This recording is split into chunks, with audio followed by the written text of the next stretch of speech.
요한복음 11장 38절에서 57절이 되겠습니다. 기도드리겠습니다. 할렐루야. 참 좋으신 아버지, 감사와 영광을 주께 돌립니다. 오늘도 진리의 말씀을 통해서 주님 만나기를 원했고 주님과 동행하기를 원합니다. 주의 말씀이 우리에게 생명이 되고 피가 되기를 원합니다.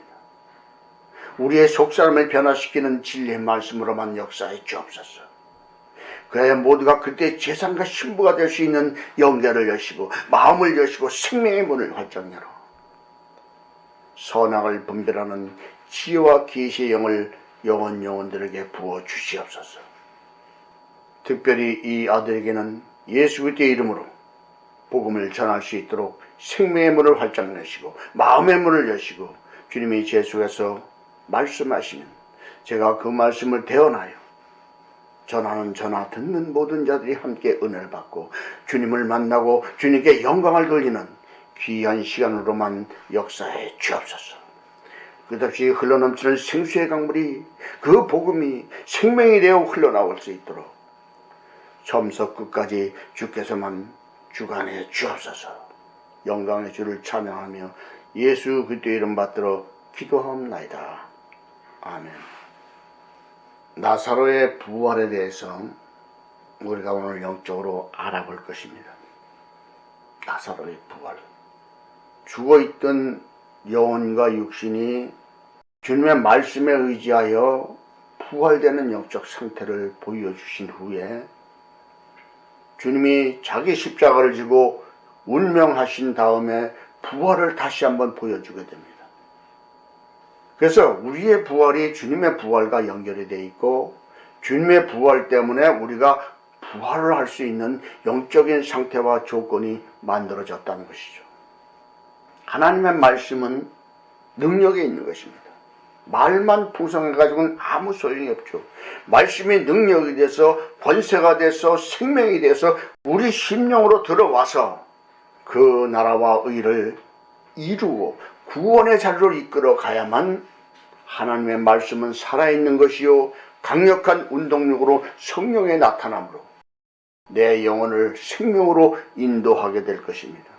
그래서 이 나사로의 부활이 바로 나의 부활이 되어야 된다는 것이죠. 그래서 우리가 본문에 들어가서 한 절 한 절을 살펴보면서 더 깊은 하나님의 영의 세계 또 우리와 연결되어 있는 이 영적 흐름을 생명적으로 지각할 수 있는 마음의 문이 열려야 될 줄로 믿습니다. 이에 예수께서 다시 속으로 통분히 여기시며 무덤에 가시니 무덤이 굴이라 돌로 막았거늘. 그래서 우리가 지식으로 이 말씀을 초등학문에서 보게 되면 주님이 무덤으로 갔는데 무덤은 굴로 되어 있었고 돌로 그 굴을 막아놓았어요. 이 무덤이라는 굴을 막아놓았다는 것이죠. 근데 이것을 우리가 영적으로 보게 되면은 우리는 살았다는 이름을 가졌지만 실상은 죽어있는 영혼들에서 어디에 갇혀 있느냐? 바로 율법의 저주의 틀에 갇혀 있고 그 영적 옥에 갇혀 있고 그 사망의 굴에 갇혀 있단 말이죠. 이것이 돌로 지어진 심령 성전이기 때문에 이것을 돌로 막아져 있는 거예요. 이 율법이라는 이 돌을 치워야 그 속에 살아내 속성, 생명의 속성이 나와서 우리가 그것을 먹고 마시고 거듭날 수가 있기 때문에 영적 부활과 연결되어 있기 때문에 이 나사로의 부활을 통해서 영적 부활을 보여주고 싶은 거예요, 주님이. 그래서 예수께서 가라사대 돌을 옮겨 넣어라 하시니. 자 보세요. 율법의 정죄의 법칙 그것을 치워야 부활이 일어날 수가 있는 거예요. 뭘로 인해서? 주의 말씀에 의지했을 때 이 영적 부활이 일어나게 된답니다. 자, 그 죽은 자의 누이 마르다가 하루되 주여 죽은 지가 나흘이 되었음에 벌써 냄새가 나나이다. 앞에서는 주님 앞에 신앙 고백을 했는데 나사로의 무덤으로 가는데 이렇게 부정적인 말을 하는 마르다를 보세요. 이 부정적인 말을 하는 이 마르다의 말을 들어보면 왜 주님이 분통히 여기시는지 이해가 될 것입니다. 그래서 우리가 말씀을 영적으로 볼 수 있는 영의 지각이 열려야 선악을 분별하는 자가 되고 지와 계시의 영 안에서 하나님의 말씀의 뜻을 생명적으로 받아먹을 수가 있습니다. 여러분, 예수께서 가라사대 내 말을 내가 믿으면 하나님의 영광을 보리라 하지 아니하였느냐 하신다. 보세요. 이렇게 주님의 말씀을 믿어야 하나님의 영광을 볼 수 있는 것이지, 믿지 않고 부정적인 그 상태와 조건을 보여주면은 주님이 분통히 여기시죠. 당연하죠. 여러분, 예수님을 믿습니까? 그렇다면 하나님의 말씀을 믿으세요. 믿음대로 되는 겁니다, 여러분. 그 믿음이 없이는 아무것도 할 수 없는 거예요, 여러분. 그래서 돌을 옮겨 놓으니 예수께서 눈을 들어 우러러보시고 가라사대 아버지여 내 말을 들으신 것을 감사하나이다. 먼저 그 율법의 정죄의 법칙을 치워놓으니까 주님이 이렇게 기도로 축복을 하게 됩니다. 그때 부활이 일어나는 거예요, 여러분. 항상 내 말을 들으시는 줄을 내가 알았나이다. 그러나 이 말씀을 하옵는 것은 둘러선 무리를 위함이니 곧 아버지께서 나를 보내신 것을 저로 믿게 하려 함이니이다. 자, 이렇게 주님이 기도하면서 그것을 보여주는 그 영적 법칙은, 이 영적 부활의 법칙을 그 구경한 자들이나 오늘날 이 말씀을 접하는 자들이 보고 믿고 알게 하려는 거예요. 그 목적 때문에 주님이 기도를 하신 겁니다. 주의 영이나 하나님이나 성령님은 한 분이신 걸 믿으면서도 주님이 하나님께 기도하니까 따로따로 생각하게 되겠죠. 주합한 자는 한 영이 되는 영적 법칙과 주의 영과 성령님과 예수님은 한 영이 되는 것과 무엇이 다릅니까? 오늘날도 우리가 주합한 한 영이 될 수 있는 영적인 상태와 조건을 가만히 생각을 해보세요. 말씀의 흐름이 어떻게 흘러가고 있는가? 이 영적 맥이 어떤 영맥을 타고 흐르고 있는가? 이것을 선악을 분별하는 지혜와 계시의 정신 안에 있으면 아주 세세하게 느끼고 알 수가 있는 겁니다, 여러분. 이 말씀을 하시고 큰 소리로 나사로야 나오라 부르시니. 자, 보세요. 주님이 가만히 있는데 나사로가 부활이 돼서 나오는 것이 아니라 주님이 큰 소리로 나사로야 나오라. 이 말씀의 권세를 보세요. 우리가 사람을 오라면 오죠. 가라면 가는 겁니다, 여러분. 이리 가세요 하면 이리 가고 저리 가라면 저리 가고 이리 좀 잠깐 오세요 하면 오는 거예요, 여러분. 이게 영의 권세요, 말씀의 권세요, 주님의 권세가 되는 거예요, 여러분. 말씀을 해야 된다는 거예요. 우리가 입으로 시인해서 구원받는 것처럼 이 영적 원리가 입으로 어떤 말을 하느냐에 따라서 나타나는 현상과 그 영적 법칙이 달라지는 거예요, 여러분. 이때 죽은 자가 수족을 배로 동인 채로 나오는데 그 얼굴은 수건에 쌓였더라. 예수께서 가라사대 풀어놓아 다니게 하라 하시니라. 자, 죽은 자가 수족을 배로 동인 채로 나왔어요. 자, 여러분 생각을 해보세요. 이게 있을 수가 있습니까? 온몸을 꽁꽁 동연하는데 어떻게 나옵니까? 그게 영적으로 봐야만 이해를 할 수가 있는 거예요. 수족이 배로 동했다는 것은 죽었다는 거죠. 왜요?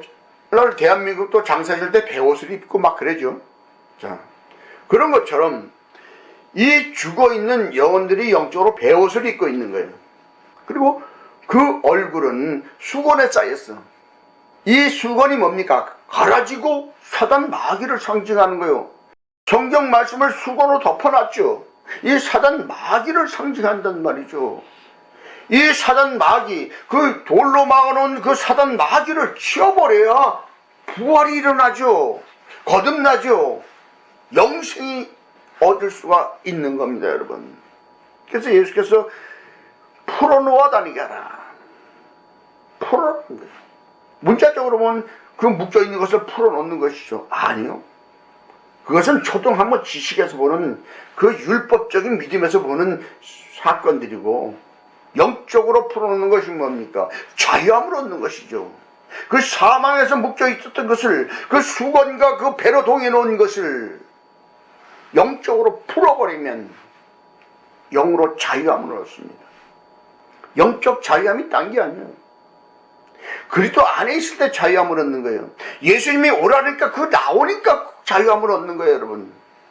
이런 영적 법칙을 모르면은 성경을 지식으로 보고 초등학문 지식으로 그때 그 사건을 상상하겠죠. 아니요. 우린 죽어있는 영혼이 말씀의 권세로 풀어놔야 되는 거예요, 여러분. 제자들이 푸는 거예요. 주님이 푸는 것이 아니라. 주님은 말씀만 하시면 제자들이 푸는 거예요. 우리가 복음을 전하는 것이 풀어주는 거예요, 여러분. 그 죽어있는 영혼에 묶여있는 그 사망의 끈들을 풀어주는 거예요, 여러분. 만약에 와서 예수의 하신 일을 본 많은 유대인들이 저를 믿었으나 그랬죠. 보세요. 이 엄청난 사건 앞에 이것을 본 유대인들은 믿었어요. 예수 그리스도를. 그 중에 어떤 자는 바리새인에 가서 예수의 하신 일을 고하니라. 이 고자질을 하는 자들이 나오죠. 이렇게 고자질을 하는 자들이 나오는데 주님의 12 제자 중에도 가룟 유다가 예수를 파는 것처럼 항상 이 율법적인 믿음을 가진 이 사악한 심령들은 이러한 자들이 꼭 나타나게 되어 있습니다. 예수님을 뒤통수를 치는 거죠, 한마디로. 이러한 영적 사건을 우리가 보면서 내 믿음을 이 사건과 비유를 해서 보았을 때 나는 어떠한 자리에 있는가를 살펴볼 수 있는 영안을 가져야 되는 거예요. 이에 대제사장들과 바리새인들이 공회를 모으고 가로되 이 사람이 많은 표적을 행하니 우리가 어떻게 하겠느냐. 이 바리새인과 서기관과 대제사장들이 이렇게 큰 사건을 일으키니까 자기들이 어떻게 할 방법을 찾지 못했습니다. 그래서 만일 저를 이대로 두면 모든 사람이 저를 믿을 것이요 그리고 로마인들이 와서 우리 땅과 민족을 빼앗아 가리라 하니 엉뚱한 발상을 하고 있습니다. 왜요? 율법적인 믿음을 가졌기 때문에, 주님을 대적하는 자들이기 때문에 로마인들을 핑계대면서 우리 땅과 민족을 빼앗아 간다고 아주 교묘한 술수를 쓰고 있죠. 그중 한 사람이 그의 대제사장인 가야바가 저에게 말하되 너희가 아무것도 알지 못하는도다. 한 사람이 백성을 위하여 죽어서 온 민족이 망하지 않게 되는 것이 너에게 유익한 줄을 생각지 아니하는도다 하였으니, 자, 예수가 죽음으로써 온 유대민족이 망하지 않고 구원받는 법칙을 말씀하고 있죠. 맞는 말입니다, 사실은. 그래서 예수님이 사실은 그래서 돌아가시는 거예요. 근데 이들은 그 법칙을 살리기 위해서 불의 병기로 사용되는 이 율법적인 믿음을 가진 자들이었다는 것이 문제가 되는 것이죠. 그래서 이 말은 스스로 함이 아니요 그의 대제사장이므로 예수께서 그 민족을 위하시고 또 그 민족만 위할 뿐 아니라 흩어진 하나님의 자녀를 모아 하나가 되게 하기 위하여 죽으실 것을 미리 말함이로라. 보세요. 이 불의의 병기로 사용되는 이 바리새인과 서기관과 이 대제사장들이 예수님이 십자가에 돌아서 죽는 것을 알고 있었단 말이죠. 죽어야 된다는 것을. 그러나 자기들 욕구와 자기들의 그 의를 세우기 위하여 예수를 이들은 죽이는 것이고, 영적으로는 그 길을 따라서 십자가의 도를 통해서 이스라엘의 백성과 이 세계 모든 민족을 구원시키는 그 길을 주님은 가셔야 되는 것입니다. 서로 그 목적의 행위는 다른데 성취는 다 예수님 안에서 일어나는 것이죠. 이것을 우리가 영적으로 볼 수 있어야만 됩니다. 이날부터 저희가 예수를 죽이려고 모의하게 되는 거예요. 사단의 회의가 열리는 것이죠. 이걸 어떻게 하면 예수를 죽일까? 저 사람을 죽이고 우리의 이름을 낼까? 이러한 자들 때문에 이스라엘 백성들이 나중에 예수님을 십자가에 못 박으면서 그 죄값을 우리 후손에게 돌리겠다고 해놓고 제2차 대전에 600만 명이 확살당하는 엄청난 사건을 일으킨 자들이 이들 때문입니다, 여러분. 그 죗값을 자기 후손에게 돌렸잖아요. 그래서 나치가 유대인들을 600만 명을 죽이는 사건이 그래서 일어나는 거예요. 왜요? 왜 600만 명일까요? 666이니까. 사단의 역사니까. 이 죗값을 그대로 당하는 것이니까. 이러한 영적 원리를 알지 못하면 성경을 지식으로 보고 율법적인 믿음에서 이 말씀에 비추어서 나를 대해 보지 못하는 거예요, 여러분. 그러므로 예수께서 다시 유대인 가운데 드러나게 다니지 아니하시고 여기를 떠나 빈들 가까운 곳인 에브람이라는 동네에 가서 제자들과 함께 거기 유하시니라. 보세요. 예수님의 때가 아니니까 일단은 주님이 피하시는 겁니다. 주님의 때가 돼야 되는 거예요. 우리가 전도서 3장을 보면은 앉을 때, 설 때, 던질 때, 축복할 때 다 때 하나님의 때가 있어요. 모든 것은 때와 정해진 그 시가 있는 거예요, 여러분. 그래서 예수님은 다시 유대인 가운데 드러나게 다니지 않습니다. 왜요? 왜 그랬을까? 곧 주님의 때가 다가오기 때문에 그 때를 기다리는 거예요. 그래서 거기를 떠나 빈들 가까운 곳. 자, 보세요. 이것도 이 빈들 가까운 곳이라는 이것을 왜 말씀을 했을까? 심령이 메마른 자들. 이것이 영적으로 빈들인가요? 아니요. 심령을 회개로 마음을 비운 자들이 영적으로 빈들이에요. 거기다 진리의 말씀을 우린 채워넣어야 되기 때문에 주님이 심령 가까운 데로 가는 거예요, 여러분. 거기가 에브라임이라는 동네에서 제자들과 함께 거기 유하게 되는 영적 법칙이 그래서 나왔던 거예요, 여러분. 이런 빈들이나 이런 사건들을 그 책의 빈 공간이 남아서 기록한 것이 아니라 영적 의미와 뜻을 가졌기 때문에 하나하나 기록하는 겁니다, 여러분. 유대인들이 유월절에 가까움에 많은 사람이 자기를 성격케 하기 위하여 유월절 전에 시골서 예루살렘으로 올라갔더니, 자, 오늘의 이 말씀을 다시 한번 깊이 살펴봐야 됩니다. 그 빈들 가까운 곳에 에브라임에 갔는데 유대인의 유월절이 가까웠어요. 왜요? 이 유월절에 주님이 운명하시는 사건이 일어나야 되지 않습니까? 이 요한복음은 유월절을 3번을 겪습니다. 3번을 겪게 되는데 첫 번째 유월절에는 가나의 혼인잔치에서 포도주를 만들고 심령 청소를 하는 사건이 일어나는 것입니다. 그리고 마지막 3번째 이 유월절에서 십자가의 도를 따라가게 되는데, 자, 자기를 성결케 하기 위하여 유월절 전에 시골에서 올라왔어요. 이 시골이라는 것이 뭡니까? 저희가 예수를 찾으며 성전에 서서 서로 말하되 너희 생각에는 어떠하뇨? 저가 명절에 오지 아니하겠느냐 하니, 유대인들의 관심은 명절에 올라오느냐 안 올라오느냐에 거기에 관심이 쏠렸어요. 왜요? 바리새인과 대제사장들과 서기관들이 예수를 잡아 죽이려고 모의를 하고 명령이 떨어져 있기 때문에 그렇습니다. 올라오면 잡혀갈 텐데 올라올까 안 올까? 이런 말씀을 나누고 있는 것이죠. 그래서 보세요. 다음 절에 이렇게 바로 나오지 않습니까? 이는 대제사장들과 바리새인들이 누구든지 예수 있는 곳을 알거든 고하여 잡게 하라 명령하였음이라. 이 엄청난 사건을 일으키는 이 바리새인과 서기관들 보세요. 대제사장들의 명령을 보세요. 어떠한 사건이 일어나는가? 예수님을 붙잡으려고 명령이 떨어졌습니다. 자, 아직 주님의 때가 아니기 때문에 이 두 번째 유월절인 지금 이 현실에서는 잡히지 않는 거예요. 3번째 유월절에서 잡히는 거예요. 지금은 11장이기 때문에 아직도 21장까지 가려면 반뿐이 못 왔기 때문에 이게 중간 유월절이 등장하는 거예요.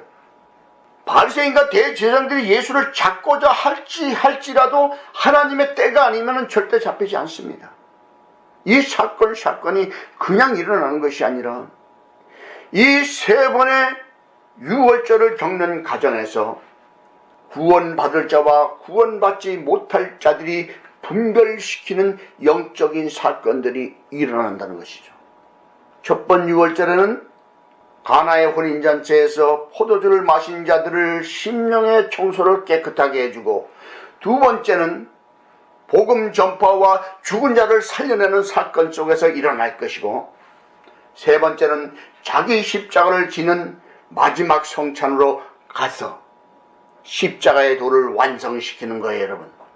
우리가 이 말씀을 영적으로 이렇게 톱니바퀴처럼 맞춰서 생명적으로 받아먹지 못하면은 초등학문 지식에서 선악을 분별하지 못한 상태에서 그 율법적인 틀 안에서 그 영적 옥에 갇혀서 사망의 길을 가면서도 본인은 이것을 깨닫지 못하는 것이 큰 문제점인 거예요, 여러분. 여러분, 오늘의 말씀을 받으면서 내 영혼이 주님의 말씀에 순종하여 부활이 되고 있는가? 이것을 살펴봐야 되는 거예요. 내가 믿어지는 믿음을 가지고 있는가? 나를 덮고 있고 나를 붙잡고 있었던 이 베옷과 수건을 벗겨냈는가? 내가 거듭났는가? 이것을 살펴보지 않으면 오늘의 말씀은 헛보고 헛들은 거예요, 여러분. 오늘도 이 말씀을 받은 모든 자들은 이 말씀을 상고하면서 자기 자신을 돌아보면서 내 영혼과 육신이 베옷을 벗었는가? 베옷을 벗고 회개의 자리에서 나왔는가? 내가 속사람이 거듭났는가를 살펴보는, 또 기도하는, 회개하는 그러한 한 주가 되기를 예수님을 축복합니다. 기도드리겠습니다. 할렐루야. 참 주신 아버지, 감사와 영광을 주께 돌립니다. 오늘도 요한복음 11장 38절에서 마지막 절로 은혜를 받으면서 우리의 속사람이 변화를 받았나? 우리가 거듭났나? 영적 부활의 자리에 있는가를 살펴보았나이다. 이 말씀이 한 주 동안 저들에게 상고할 수 있는 은혜를 베푸시고, 이 말씀을 통해서 저들이 거듭나는 자리로 갈 수 있도록 생명의 길로 인도하여 주옵소서. 이 아들이 전하지 못한 것이 있을지라도 주님이 눈동자지 찾으시고 저들을 깨닫게 하셔서 더 깊은 영계로 이끌어 주시옵소서. 늘 나의 기도를 듣고 응답하시는 주님을 경배하고 찬양하며 예수 그리스도 이름 받들어 기도합나이다. 아멘.